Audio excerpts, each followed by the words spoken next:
பசுமாடு மற்றும் சிறிய பறவை ஒரு அழகான கிராமத்தில் பசுமை நிறைந்த வயல்களின் அருகே ஒரு நல்ல உள்ளம் கொண்ட பசுமாடு வாழ்ந்து வந்தது.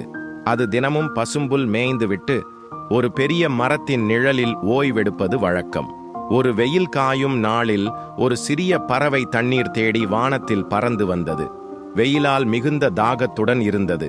அது பசுமாட்டின் அருகே வந்து நிழலை பார்த்து கேட்டது. மாடு அக்கா, இந்த வெயிலில் என் இறக்கைகள் கருகப் போகின்றன. தயவு செய்து இங்கே நான் ஓய்வெடுக்கலாமா? மாடு அன்புடன் புன்னகைத்து, எனது நிழல் உனக்கு மட்டுமல்ல, யாராக இருந்தாலும் அமரலாம். நிச்சயமாக ஓய்வெடு சிறுமை. பறவை நன்றியுடன் அமர்ந்தது. ஓய்வெடுத்த பிறகு மாட்டிடம் பறவை கூறியது, நீங்கள் எனக்கு உதவினீர்கள். ஒரு நாள் நான் உங்களுக்கும் உதவ ஆசைப்படுகிறேன். மாடு சிரித்தது. நீ உன்னளவுக்கு என்ன உதவி எனக்கு செய்ய முடியும் என்றது. ஆனால் பறவை அந்த வார்த்தையை மனத்தில் வைத்துக் கொண்டது.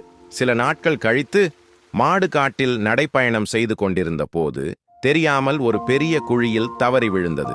அது மீண்டும் மேலே வர முயன்றது. பலமுறை கத்தியும் யாரும் அந்த சத்தத்தை கேட்கவில்லை.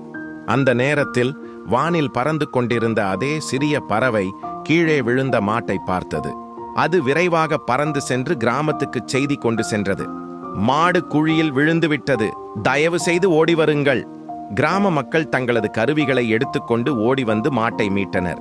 மாடு நெகிழ்ச்சியுடன் கூறியது, என்னை எல்லோரும் மறந்த போதிலும் நீ வந்தாய். நீதான் எனது உண்மையான நண்பன். பறவை சிரித்தது. இருவரும் ஒருவரையொருவர் அன்புடன் பார்த்தனர். நெறி, மொரால், யாரும் சிறியவர் அல்ல, யாரையும் குறைவாக மதிக்கக்கூடாது. உதவி எப்போது எங்கிருந்து வரும் என்பது யாருக்கும் தெரியாது.